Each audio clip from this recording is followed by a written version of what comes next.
आणि आता वळूयात मान्सून संदर्भातल्या बातम्यांकडे, कारण मान्सून अखेर केरळमध्ये दाखल झालाय।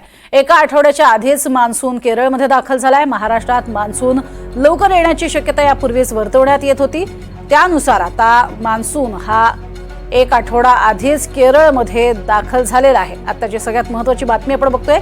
एकीकडे कमी दाबाचा पट्टा समुद्रात निर्माण झालेला असल्यामुळे मोठ्या प्रमाणात पाऊस होतोय। अवकाळीचा फटका सुद्धा बसलेला आहे।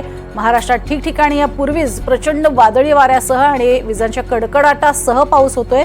मात्र आता मान्सूनही केरळमध्ये दाखल झालेला आहे आणि त्यामुळे महाराष्ट्रात अख्ख्या मे महिन्यात ज्या रणरणत्या उन्हाच्या काळामध्ये प्रचंड पाऊस बरसतोय, मान्सून आल्याप्रमाणे स्थिती निर्माण झाली आहे आणि तोच मान्सून आता काहीच दिवसात महाराष्ट्रात देखील दाखल होईल, कारण केरळमध्ये मान्सून दाखल झालेला आहे, आलेला आहे।